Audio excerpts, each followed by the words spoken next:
बिस्मिल्लाहिर्रहमानिर्रहीम। अस्सलाम वालेकुम नाजरीन, आप देख रहे हैं आज तक न्यूज़ और मैं हूं समी। इससे पहले आप इस कहानी की 99 किस्तें सुन चुके हैं और अब 100वीं किस्त मुलाहिजा फरमाएं। मैं उनके साथ आगे बढ़ता रहा और अब मैं सोच रहा था कि ये सब पागल ही मालूम होते हैं। इन्हें कम अज कम मेरा पिस्तौल ही अपने कब्जे में कर लेना चाहिए था। एक जगह पहुंचकर मैं इस तरह लड़खड़ाया जैसे मेरा पाँव फिसल गया हो। श्यावाम मेरे पीछे पीछे आ रहा था और इस वक्त वो अपना फासला बरकरार नहीं रख सका था। चूंकि हम ढलान पर थे, चुनाचे वो मेरे बिल्कुल करीब पहुंच गया और उसी वक्त मैंने इंतहाई फुर्ती से अपना काम दिखा दिया। जैसे ही श्यावाम मुझसे 2 फीट के फासले पर पहुंचा, मैंने एकदम नीचे बैठकर उसका पिस्तौल वाला हाथ पकड़कर कांधे पर रख लिया। उसके हाथ पर दबाव पड़ा तो ट्राइगर पर उसकी उंगली दब गई और श्यावाम का दूसरा साथी जो उसके साथ चल रहा था एक दिलखराश चीख के साथ ऊंधे मुंह गिर पड़ा। लेकिन उसके साथ ही मैंने श्यावाम को कंधे पर उठाकर सामने दे मारा था। श्यावाम पिस्तौल समेत गिरा, लेकिन मैं उसे मौका नहीं देना चाहता था। वो जैसे ही जमीन पर गिरा, मैंने अपने जूते की भरपूर ठोकर उसकी कलाई पर मारी जिसमें पिस्तौल था। पिस्टल उछलकर दूर जा गिरा था और उसके साथ ही श्यावाम की चीख सुनाई दी। वो सफेद फाम जिसकी आंखों में मेरे लिए कीना तोदी के आसार नुमाया थे, वहशत ज़दा अंदाज में पलटा, लेकिन मैंने उसे भी कोई मौका नहीं दिया था। मैं बरगिरफ्तारी से उछला और उसके सीने पर 2 लती मारने की कोशिश की, लेकिन वो भी चालाक आदमी था। मैं पहले भी अंदाजा लगा चुका था कि वो लड़ाई बड़ाई का माहिर है, वरना होटल में इस तरह मेरे हाथों से निकल जाना किसी मामूली आदमी के बस की बात न थी। इस अरसे में श्यावाम भी एकदम से खड़ा हो गया और उसने पूरी कुव्वत से मेरी गर्दन पकड़ ली। उसकी उंगलियां आईनी शिकंजों की तरह मेरी गर्दन में पैबूस थी और मैं उनसे निजात हासिल करने की भरपूर जिद्दोजहद कर रहा था। दफतन मैंने दायां घुटना पूरी कुव्वत से उसके पेट में मारा। ये हरबा कारगर रहा। उसकी गिरफ्त जूं ही ढीली हुई, मैंने अपनी गर्दन छुड़ाकर उसे 2 पार्ट लगाकर नीचे गिरा दिया। उसके नीचे गिरते ही मैंने पूरी कुव्वत से एक घूंसा उसके सीने पर रसीद कर दिया। पसली टूटने की आवाज के साथ ही श्यावाम दोनों हाथों से सीना दबाए हुए ज़िबा होते हुए बकरे की तरह बिलबिलाने लगा। मैंने वक्त जाया किए बगैर एक और हाथ रसीद कर दिया। वो बुरी तरह तड़प रहा था। उसके मुंह से खून की धार बह निकली। मुझे यकीन था कि उसका फेफड़ा फट गया है। मैं उसे उस अज़ियत से निजात दिलाने के लिए एक और हाथ रसीद करना चाहता था कि सफेद फाम ने मुझ पर छलांग लगा दी। हम दोनों गुत्थम गुत्था होकर एक गड्ढे में जा गिरे। दोनों ही के सरों में चोट लगी थी। सफेद फाम के दोनों हाथों के अंगूठे मेरे नरखरे पर जमे हुए थे। उसने पूरी कुव्वत से मेरी गर्दन पर दबाव डालते हुए मुझे चंद लम्हे के लिए काबू में कर लिया था। फिर वो गर्राया, फाइल कहाँ है? जवाब दो, ये तुम्हारी जिंदगी का आखिरी वक्त है। अगर इस वक्त झूठ बोलोगे तो तुम्हें कोई फायदा नहीं होगा। वो मेरे सीने पर सवार था। उसके बोझ और गले की गिरफ्त की वजह से मुझे अपना सांस रुकता हुआ महसूस हो रहा था। मैंने अपनी तमाम कुव्वत मुजतमे करके एक खास दाव इस्तेमाल किया और सफेद फाम उछलकर दूर जा गिरा था। उसके साथ ही मैं भी उछलकर खड़ा हो गया। अब मेरी आंखों में भी खून ही खून था। मैं भूल गया था कि मेरा मकसद क्या है। बस मेरा मद्दे मुकाबिल मेरे सामने था। श्यावाम शायद अब उठने के काबिल नहीं रहा था। उस शख्स का दूसरा साथी मर चुका था या मरने वाला होगा। जब कत्लो गारत गरी इन लोगों का मकसद बन गई है तो फिर मैं इससे गुरेज क्यों करूं? दूसरे इलम में सफेद फाम ने शायद पिस्तौल निकालने की कोशिश की, लेकिन मैंने उसको इसका मौका नहीं दिया। मैं एक बार फिर फिजा में उछला और मेरे जूते की भरपूर ठोकर उसके मुंह पर पड़ी। वो बुरी तरह पीछे गिरा था, लेकिन वो उछलकर खड़ा हो गया और फुंकारता हुआ मेरी तरफ बढ़ने लगा। मुझे खाली हाथों ही से उसका मुकाबला करना था। चुनाचे मैंने कोशिश की कि किसी हमवार जगह पर आ जाऊं। मैंने एक लम्हे के लिए सोचा और फिर इससे कबल के मैं गड्ढे के किनारे से उछलकर ऊपर जाने की कोशिश करता। सफेद फाम ने झुककर अपने पैर के करीब बंधे हुए एक खंजर को निकाल लिया। चौड़ा और मखसूस साख्त का खंजर उसके हाथ में था और उसकी निगाहें किसी खूनख्वार सांप की तरह मुझ पर जमी हुई थी। फाइल कहाँ है? जवाब दो, वरना यही गड़ा तुम्हारा मदफन बन जाएगा। वो गर्राया। ठीक है दोस्त, सोचा तो ये था कि तुमसे तुम्हारे बारे में मालूमात हासिल करूंगा, लेकिन तुम मरना ही चाहते हो तो तुम्हारी मर्जी। क्या बकवास कर रहे हो? मैं सिर्फ ये जानना चाहता था कि तुम किसके लिए काम कर रहे हो। मैंने उसके खंजर वाले हाथ पर निगाहें जमाते हुए कहा। मेरी बात का जवाब देने की बजाय उसने इंतहाई फुर्ती से अपने खंजर वाले हाथ को जुम्बश दी। उसकी चालाकी का कोई जवाब नहीं था, क्योंकि उस जुम्बश से जैसे ही मैंने अपने आप को संभालने की कोशिश की, उसने फुर्ती से अपने कोट की जेब में से रिवाल्वर निकाल लिया। अब उसके दोनों हाथों में 2 हथियार थे, खंजर और रिवाल्वर, जबकि मैं अभी तक इस कोशिश में कामयाब नहीं हो सका था। उसकी इस हरकत पर मैं सोच में पड़ गया। बड़ी खौफनाक सूरत हाल हो गई थी। खंजर की हद तक तो मैं शायद उस पर काबू पा लेता, लेकिन रिवॉल्वर, उसे शायद ये एहसास हो गया था कि मैं ताज़ा सूरत हाल से किस कदर परेशान हो गया हूँ। चुनाचे वो खंजर वाले हाथ को लहराता हुआ आहिस्ता आहिस्ता मेरी जानिब बढ़ने लगा। सुनो, रुक जाओ, बेवकूफ़ी की हरकतें मत करो। अगर तुमने मुझे कत्ल कर दिया तो फाइल तुम कभी भी हासिल नहीं कर सकोगे।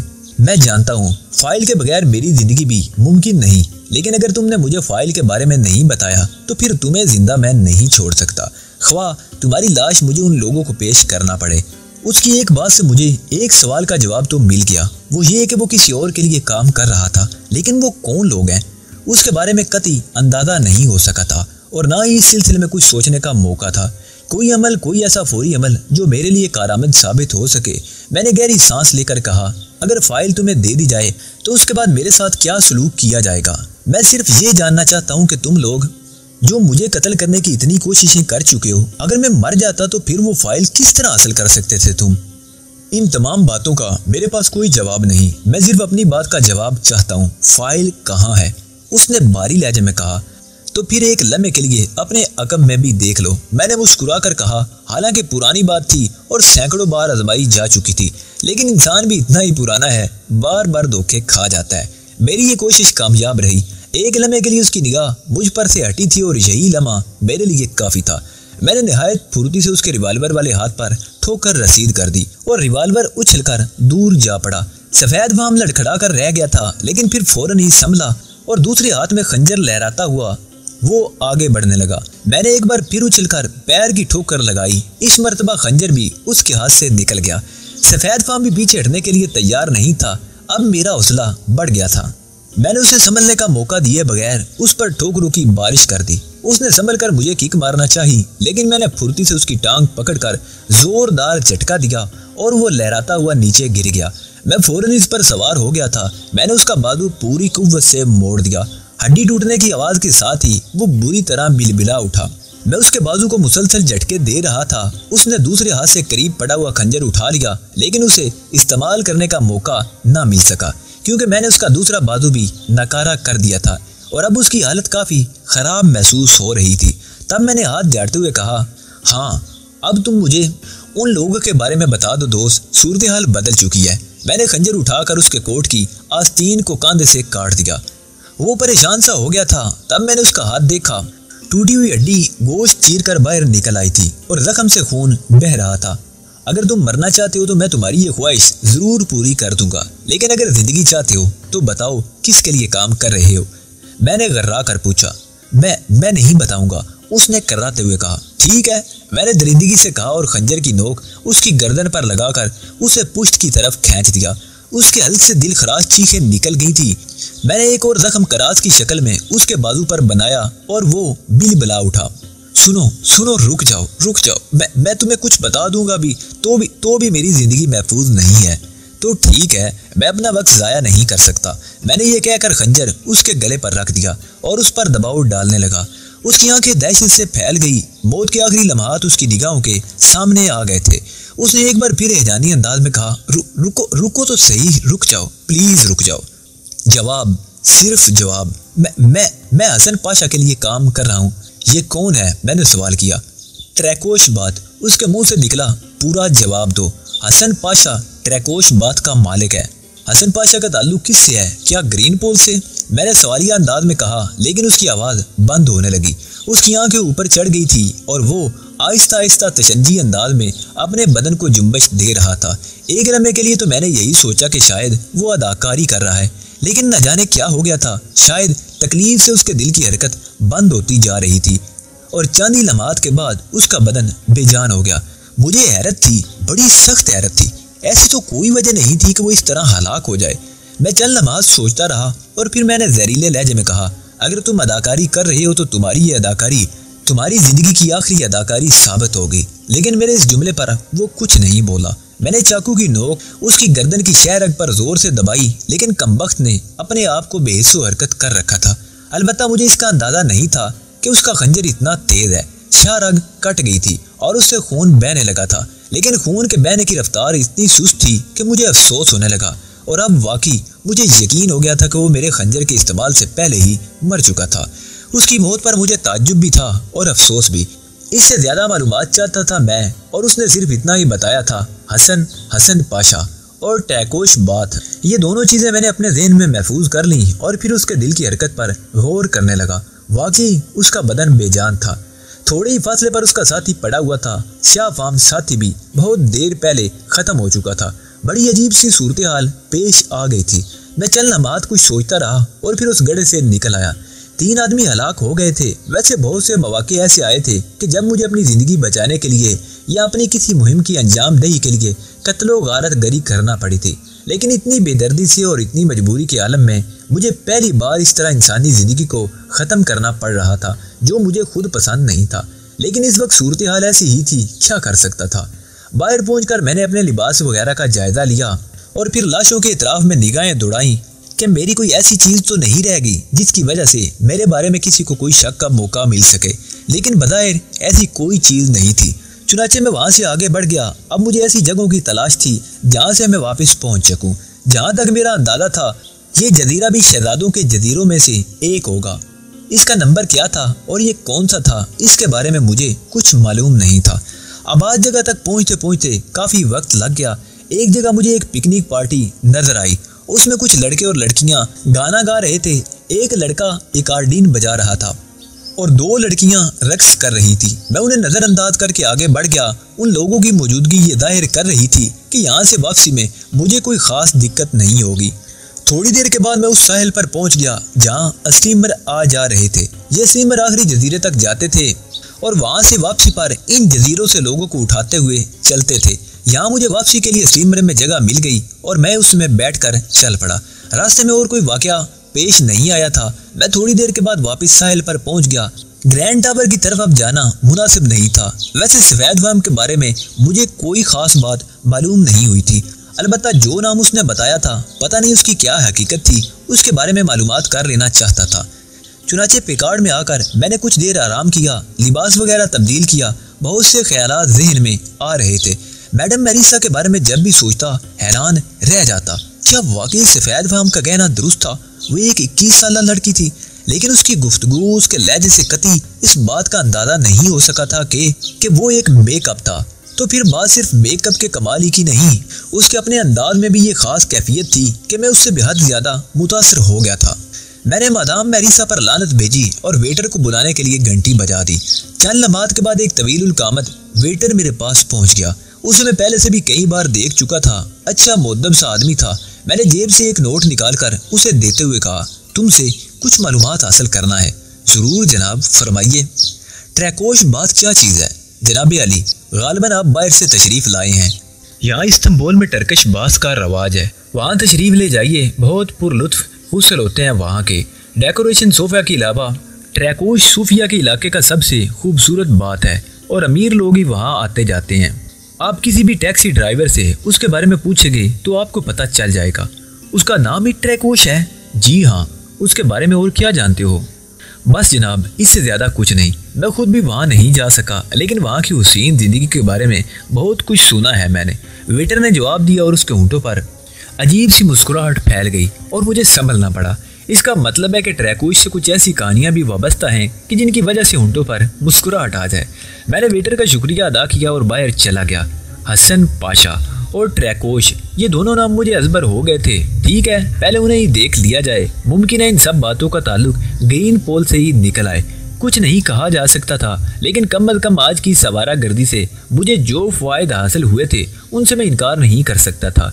दर हकीकत यही तरीकाकार मेरी आज तक की ज़िंदगी में मेरा मावन रहा था। अगर मैंने लगे बंदे रास्तों पर काम करने की कोशिश की थी तो मुझे उनमें मुश्किलात पेश आई थी, लेकिन जब मैं सब कुछ भूलकर सिर्फ दौड़े हुए अपने लिए रास्ते तलाश करता था तो मेरी मंजिल आसान हो जाया करती थी। चुनाचे आज की इन कोशिशों में जो कुछ हुआ वो एक अलग बात थी, लेकिन मुझे एक नाम मालूम हुआ था। मुमकिन है ट्रैकोश बात का मालिक हसन पाशा मेरी इस मुश्किल का हल पेश कर सके जो मेरे जहन में थी। सबसे ज्यादा उलझन मुझे उसी बात पर थी कि अगर उनका ताल्लुक ग्रीन पोल से नहीं है तो फिर ये दूसरी पार्टी कौन है और इसका मकसद क्या है। ये जानना भी बेहद जरूरी था। उनके काम करने का अंदाज भी अजीब रहा था, जिस तरह उन्होंने कोशिशें की थी। अगर मैं कत्ल हो जाता तो फिर वो फाइल कहाँ से हासिल कर लेते। ये चीज़ें मेरे लिए बहुत बड़ी उलझन का बायस थी। आखिर वो मुझे कत्ल करने के लिए कोशां क्यों थे? सफेद फार्म कमबख्त भी कुछ बताए बगैर मर गया था। अगर वो एक नाम भी ना बताता तो इन 3 इंसानों का कत्ल मेरे लिए बिल्कुल ही बेमकसद होता। दूसरे दिन ट्रैकोच जाने के लिए मैंने बाकायदा प्लानिंग की थी। सूरत हाल का कोई अंदाजा नहीं था, वहाँ कोई भी मुश्किल पेश आ सकती थी। मेरे वसाइल भी यहाँ महदूद थे और मैं ज्यादा चीजें हासिल नहीं कर सकता था, लेकिन इसके बावजूद मैंने अपनी खुसूसी ज़हानत से काम लेकर कुछ ऐसी चीज़ों का इंतज़ाम कर लिया कि अगर कोई ख़ास मुश्किल पेश आ जाए तो कम अज़ कम अपना दिफा तो कर सकूं। मैं एक टैक्सी में बैठकर ट्रैकोच चल पड़ा। ड्राइवर ने ट्रैकोच के नाम पर इत्मीनान से गर्दन हिलाई थी, जैसे ये नाम उसके लिए पूरी तरह जाना पहचाना हो। रास्ते में भी मैं मोहतात रहा था। यहाँ कदम कदम पर ऐसे हालात पेश आ रहे थे कि जिनकी बुनियाद पर मैं ये सोचने पर मजबूर हो गया था कि पूरे इस्तांबुल में मेरे दुश्मन फैले हुए हैं। लेकिन ट्रैकोच बात तक पहुँचते हुए मुझे कोई उलझन पेश ना आई। सूफिया की दीवार के सहारे आगे बढ़कर एक जगह ट्रैकोच बात का न्यून साइन नजर आया। मैं यहाँ से पहले गुजर चुका था, लेकिन उस वक्त मैंने इस पर तवज्जो नहीं दी थी। ट्रैकोच बात की खूबसूरत इमारत के सामने टैक्सी रुक गई थी। मैंने टैक्सी से उतरकर बिल अदा किया, फिर टहलने वाले अंदाज में आगे बढ़ गया। इमारत को दूर से देखकर ये अंदाजा होता था कि वो अंदर से किस कदर खूबसूरत होगी। अंदर पहुंचा तो एक बड़ा सा हॉल नजर आया जिसमें मुकम्मल खामोशी छाई हुई थी। 2 रिसेप्शन लड़कियां मुख्तलिफ कोशों में बैठी हुई कुछ काम कर रही थी। मैं उनमें से एक के करीब पहुंच गया और उसने गहरी सांस लेकर मेरी तरफ देखा। यस प्लीज, मैं बात लेना चाहता हूँ, मैंने कहा। यकीनन उसने एक कार्ड बनाकर मेरे हवाले कर दिया और उसी कार्ड पर मुझे अदायगी करना थी। चुनाचे मैंने जेब से रकम निकाल कर उसके हवाले कर दी। रिसेप्शन लड़की बोली, बराए करम सामने वाले दरवाजे से अंदर दाखिल हो जाइए, आपको पूरी तरह गाइड किया जाएगा। ठीक है, मैंने जवाब दिया और दरवाजे की जानिब बढ़ गया। पहले मैं यहाँ की सूरत हाल से अच्छी तरह वाकिफ हो जाना चाहता था, उसके बाद कदम उठाना मेरे लिए सूदमंद होता। चुनाचे उस वक्त तक एक आम गाहक की तरह मैंने बात लेने का प्रोग्राम बना लिया था। अंदर दाखिल हुआ तो एक और खूबसूरत लड़की ने मेरा इस्तकबाल किया, लेकिन उसे देखकर मुझे नजरें झुकाना पड़ी। लड़की इंतहाई मुख्तसर लिबास में थी और इतनी हुसीन थी कि एक बार देखने के बाद उसे बार बार देखने को दिल चाहे, लेकिन उसके अंदाज में कोई ऐसी बात नहीं थी जिससे किसी हल्के या ऊंचेपन का इजहार हो। वो मुझे साथ लिए हुए एक तरफ बढ़ गई। ये क्लूक रूम है, प्लीज अपना लिबास वगैरह यहाँ रख दीजिए, आपकी तमाम चीजें पूरी तरह महफूज होंगी, आप इसके लिए जरा भी परेशान ना हो, लड़की ने कहा। ठीक है, मैंने जवाब दिया। जरूरत की जो भी चीजें आपको दरकार हो यहाँ से हासिल कर लें। इसके अलावा भी अगर मजीद किसी चीज की जरूरत हो तो बराए करम सामने लगा हुआ वो सफेद बटन दबा दीजिए, मैं हाजिर हो जाऊंगी। ओके, मैंने जवाब दिया। लड़की ने अजीब सी निगाहों से मुझे देखा। शायद वो मुझसे इतनी संजीदगी की तवक्को ना कर रही हो या फिर खुद संजीदा रहकर अपनी हैसियत बढ़ाना चाहती हूँ, लेकिन मैंने उस पर कोई तवज्जो नहीं दी थी। मैं उस रूम में दाखिल हुआ, लिबास वगैरह उतार कर वहाँ रखा। बाथिंग अंडरवेयर पहनते हुए मैंने पिस्तौल निहायत एहतियात से इसमें महफूज कर लिया था और ये सोचकर उसे अपने आप से दूर नहीं किया था कि पता नहीं कहाँ इसकी ज़रूरत पेश आ जाए।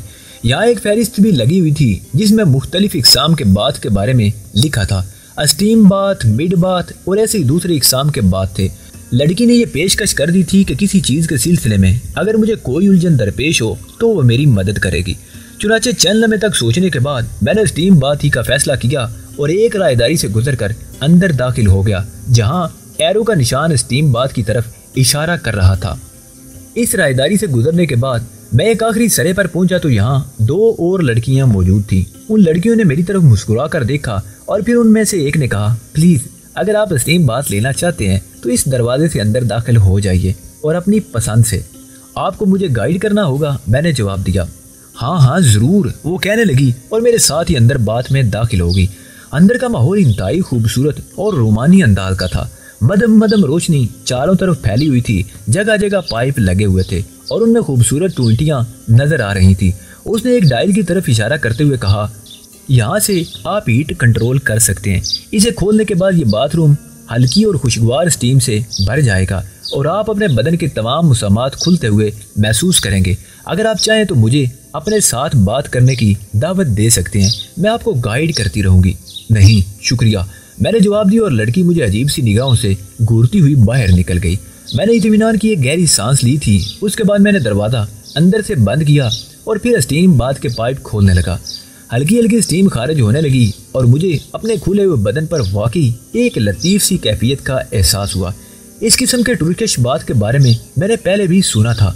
अमेरिका में भी इस किस्म के 1-2 बात बनाए गए थे, लेकिन वहाँ कभी जाने का इत्तफाक नहीं हुआ था, क्योंकि वहाँ जाने वाले लोग पसंदीदा निगाहों से नहीं देखे जाते थे, बल्कि यूनिवर्सिटी में तो इस बात की खास हदायत की जाती थी कि इस किस्म के बात ना किए जाएं। लेकिन अब सूरत हाल ज़रा मुख्तलिफ थी। मैंने सोचा कि चलो ऐसी हालत में क्या नुकसान है, कम अज़ कम यहाँ ज़मीर पर कोई चोट तो नहीं पड़ती।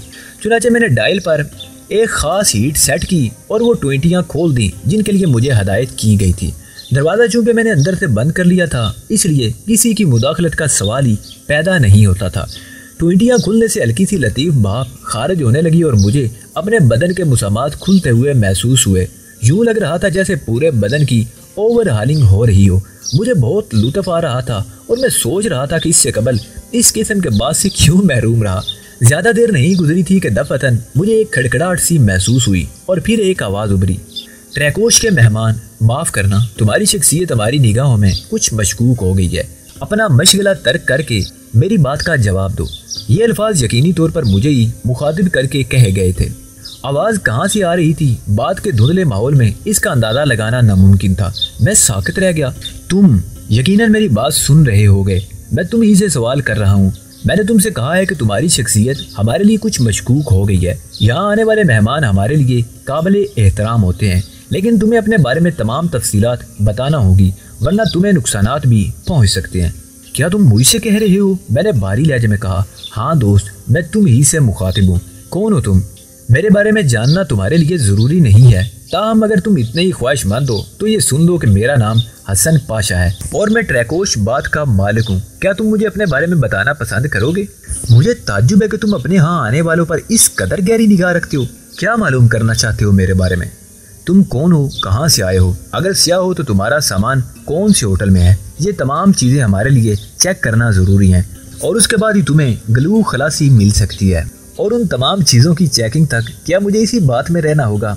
अगर तुम चाहो तो यहाँ से निकाले जा सकते हो। तुम्हारा सामान उस रूम से हमने अपने कब्जे में ले लिया है, उसकी जांच पड़ताल कर ली गई है, लेकिन तुम्हारी शख्सियत के बारे में कोई अंदाज़ा नहीं हो सका। अगर तुम मेरी तरफ से क्यों मशकूक हो? मैंने सवाल किया। एक शख्स जिसकी हमें तलाश है, तुम पर उसी का शुबा किया जा रहा है। दूसरी तरफ से जवाब मिला और मैं साकित रह गया था। ये सूरत हाल खासी परेशान कुन थी। मुझे यकीन हो गया था कि यह जगह बआसानी मेरे लिए चूहेदान बन सकती है। बहरतौर मैंने अपनी मुदाफ़त के लिए कहा, मैं इस बात से बाहर आना चाहता हूँ। अगर ऐसी कोई बात है तो मैं तुम्हारी तसल्ली के लिए सब कुछ करने के लिए हाजिर हूँ। तुम्हारे बारे में बहुत कुछ मालूमात हासिल हुई हैं ढेर, इसलिए इस बात से तुम्हारा होशो आवाज़ के आलम में बाहर आना मुनासिब नहीं है। मगर मैंने कहना चाहा, लेकिन उसके बाद कोई आवाज़ सुनाई नहीं दी। मैं बार बार उसे मुखातिब करता रहा, लेकिन कुछ अंदाज़ा नहीं हो सका।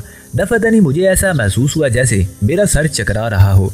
बाप में एक अजीब सी बू शामिल हो गई थी और यकीनन ये किसी ख्वाब आवर गैस की बू थी। मैंने नाक दबाकर दरवाजे की तरफ छलांग लगाई, उसे खोलने की कोशिश की, लेकिन दरवाज़ा अब अंदर ही से नहीं बल्कि बाहर से भी बंद था। मैं उस पर घूंसे बरसाने लगा, लेकिन मुझे अपने हाथ पांव बेजान महसूस होने लगे।